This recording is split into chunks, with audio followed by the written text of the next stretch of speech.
I was just an Australian athlete trying to do what I do. I wasn't a part of a bigger team or anything. I was just doing my thing. We have this conception of, if someone's doing drugs, testosterone or EPO or those type of things. But, supplements do have things that are quite legal to buy, but are not legal within the sporting world. We're training at such a high load, and we're expecting to put our bodies through so much that there is, in some situations, where a supplementation is needed. But then we need to get the message across that, let's get everything from our food first. And then if you do need that supplementation, let's go to an accredited dietitian. Let's go to an accredited doctor that knows the sporting world. Let's have an honest conversation with them and find out what actually you really do need to be able to get out the best of yourself in a safe possible way within the rules and regulations of the sport.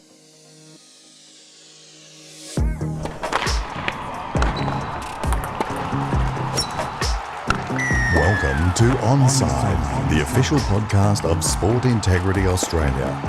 Our mission is to protect the integrity of sport and the health and welfare of those who participate in Australian sport.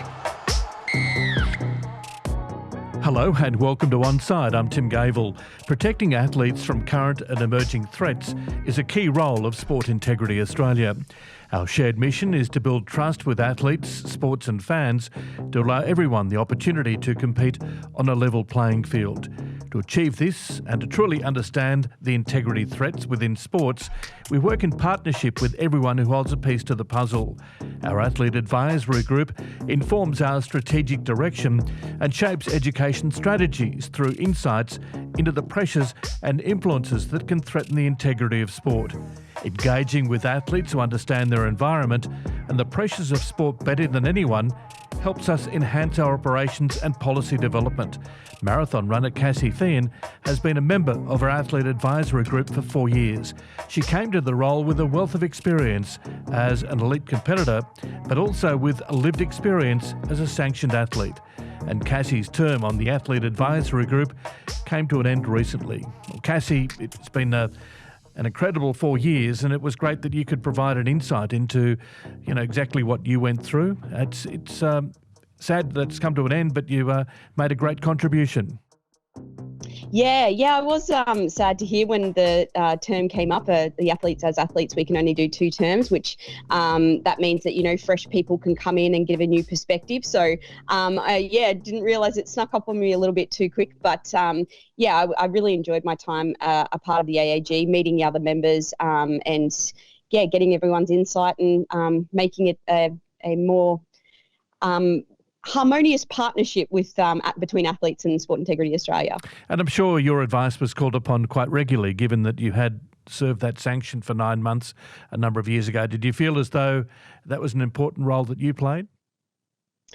Yeah, definitely. I think that with having the lived experience, it was really beneficial because I think with myself, the education prior to that, it wasn't very athlete-centred. It was more so what the agency was looking after, whereas being a sanctioned athlete, it gave Sport Integrity Australia a perspective of what athletes go through and, Yeah, what was that time for you like, serving that sanction? Was it, looking back, I guess, time has healed it to a certain degree, but what was it like at the time when you were going through that sanction?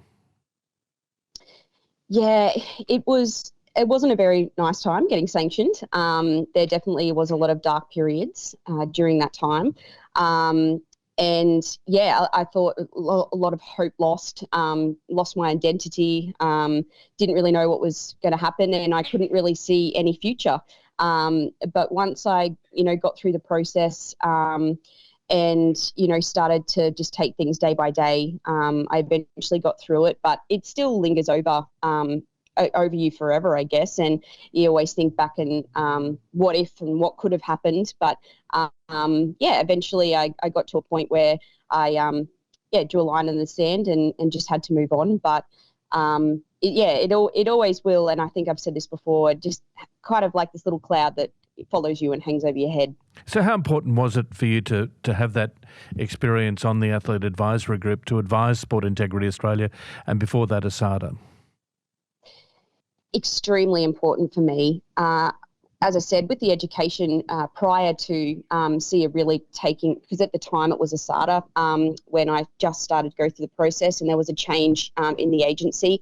A new CEO had come in, and the education prior to that was this sentiment of like, just don't take anything, just eat real food. And, we're coming from people that, not necessarily into sport, just mainly like, scientists or people that just weren't, I'm not saying scientists aren't, but I'm saying these people were very academic and didn't have any type of lived experience.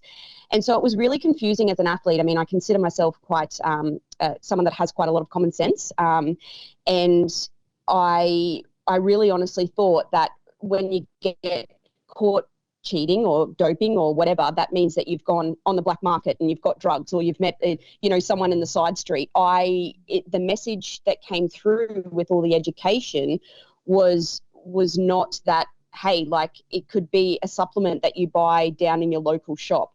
It was always a message like, oh, just don't buy online and don't buy from America. And then also having this message of don't take anything, but then you've got your athletes that you look up to that are promoting protein powders and are promoting, supplements for recovery. And I'm like, well, they can't be promoting that and that be illegal. So they must just be trying a scare tactic, I guess. And so once what happened to me happened, I realized that, oh my gosh, this can actually happen to anyone. And it was really important to me that to get that message across. And the only way I could see doing that was to share my story and to be vulnerable. And that's what I decided to do. So education, you're saying, was the key there, and the need for more education, certainly that has been a focus of Sport Integrity Australia over that last 4 years. So it seems that there has been this uplift in education to prevent something like what happened to you happening to anybody else. Education was definitely the key, and it wasn't necessarily more education, it was the right education.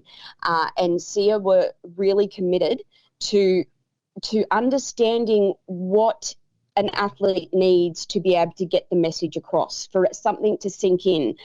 And I think from having my lived experience, and I was just an Australian athlete trying to do what I do. I wasn't a part of a bigger team or anything. I was just doing my thing.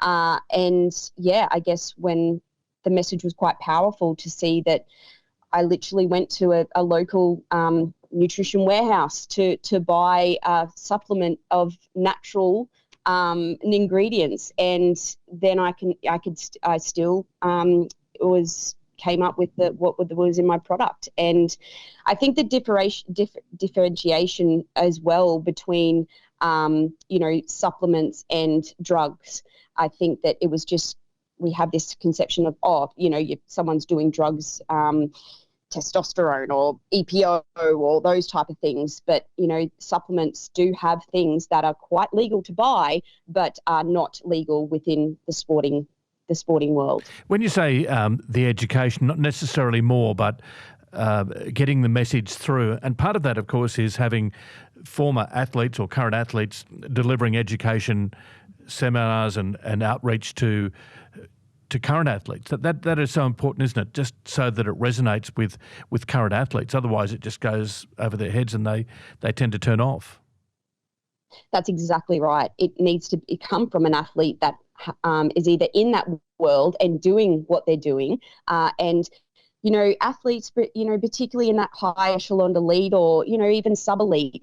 A lot of the time with our food these days, it's going to be difficult to really get everything you need, because we're training at such a high load, and we're expecting to put our bodies through so much that there is, in some situations, where a supplementation is needed. But then we need to get the message across that let's get everything from our food first. And then if you do need that supplementation, let's go to an accredited dietitian. Let's go to an accredited doctor that knows the sporting world. Let's have an honest conversation with them and find out what actually you really do need to be able to get out the best of yourself in a safe possible way within the rules and regulations of the sport. And just on your time at Sport Integrity Australia, on the Athlete Advisory Group, prior to that, did you have any idea what went on behind the scenes at Sport Integrity Australia? And that's the other flip side of the coin, is that I got to understand what Sport Integrity Australia needs to do. And a big thing that came to me is that, I guess back in the day when it was a SADA, particularly in the sporting world is that, well, they're just out to get athletes. That was I'm talking very broad here, but generally it was, well, you've got to be scared of them. You've got to be worried about them. They're trying to get as many people as they can type thing. And when I actually was a part of the group, and I think it was a big change when the new CEO came in, David Sharp. He was really adamant to let's try to formulate a relationship with athletes and the agency to, win this war against, people cheating on purpose, And so with that, I began to see the other side of what the agency actually needs to do. And a lot of the time they're governing from WADA, the World Anti-Doping Agency, and there's rules and regulations that SIA have to follow to be able to keep performing the role that they're doing to keep Australia safe. And for Australian athletes to represent Australia, we need Sport Integrity Australia, but then they still need to follow rules and regulations of WADA as well. So that really opened my eyes to, okay, not everything they do is out to get athletes. They are in a way, they're trying to help athletes be able to have a fair and safe sporting arena. And I guess part of your role too is to spread the message beyond Sport Integrity Australia, and you'd be speaking amongst your athlete cohorts and try to explain what Sport Integrity Australia does and why it's necessary to have Sport Integrity Australia. But you're right, initially there had been that misconception that Sport Integrity Australia was the police, and before that ASADA, and I guess it's really important to have that relationship with the athletic community in Australia. Did you find that you were virtually an ambassador for Sport Integrity Australia when you went out into the athlete community? Yeah, it was that it's very it's still very hesitant because people still have a bad taste in their mouth, and I think for me it was really important to go, no, like things have changed, and they want to help. They want to be a part of the education. They want to give the athletes the ability to be able to access all the information they possibly can so they can make an informed decision on what is best for them. And I really do see it now, and it's still an evolving, situation. And I think it's a bit of cultural change that needs to happen, which takes time. But yeah, it is. We're together. We want the same goal. We want the exact same goal, and that's why it's really important. And I will, continue to obviously support Sport Integrity Australia and everything they're wanting to do. Just on yourself, you mentioned a moment ago that it's still like a cloud hanging over you. What do you think it will take for that cloud to disappear? Do you think it's going to be there forever, or is there something that you think, oh, listen, it eventually will go? I don't think it will ever go, to be honest. I think it's always it was quite traumatic what I went through. And when I mean traumatic, I know a lot of people go through a lot of a lot of hardships, but for me, it really running was my world. And I take pride in myself and the things that I do, and it really was it was like I was living someone else's life. And also the hard thing is that because there is no delineation between whether you test positive for a supplement or whether you're actually caught for cheating, like I'm still dealt exactly the same as if someone had been, on purpose doing drugs. There's no, you don't get put in, oh, okay, that was a supplement, that was named something different. You're not a drug cheat. You're you're someone that was just made a mistake.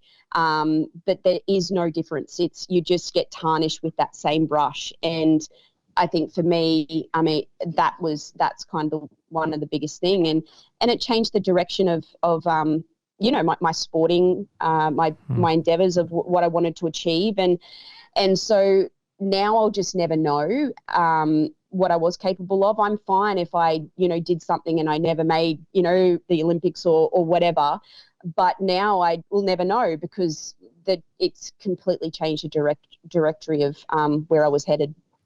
Which brings me to a question where we'll wrap up shortly on. Just wanted to find out, though, how can the trauma be eased? Is there any way that it can be eased? And is that part of the advice that you were offering during your time at Sport Integrity Australia on the Athlete Advisory Group? Just how can we do it better? Yeah, I think definitely for me is I know SIA has a role of what they need to do with sanction athletes, but delivering the message that to give them avenues of lots of support and not to be treated like not a criminal, but just take into consideration what a sport means to an athlete. Like, it's not just a matter of, just stop your sport for a while or don't do that. A lot of the time it is really wrapped up in their friendship circles, their well-being, their emotional state of being, and everything. So I think it's just having all those support mechanisms within a Sport Integrity Australia to be able to offer the athlete a lot of support services, but not only that, offer it in a way that the athlete can absorb it. Again, it goes back to that same thing, is a lot of the time you get told either over the phone or from an email, you're not absorbing anything, you're not absorbing the information, you're just completely lost. So it's a matter of taking it bit by bit and not just delivering the information, there you go, like checking back in and constantly offering those support services. Athletes with lived experience and linking athletes in that are willing to talk to other athletes that have been sanctioned to be able to know that, hey, like, this is really bad at the moment, but you'll get through the storm and you'll be okay. Yes, great advice there, Cassie, and thank you very much for your contribution over the last 4 years at Sport Integrity Australia as part of the Athlete Advisory Group. You've added so much to the agency, and once again, I'd like to thank you for that. Thanks, Tim. I really appreciate that. Thank you, Cassie. That's Cassie Fien, and this has been Onside with Tim Gable. We'll have another episode shortly. You've been listening to Onside, the official podcast of Sport Integrity Australia. Send in your podcast questions or suggestions to media@sportintegrity.gov.au. For more information on Sport Integrity Australia, please visit our website www.sportintegrity.gov.au or check out our Clean Sport app.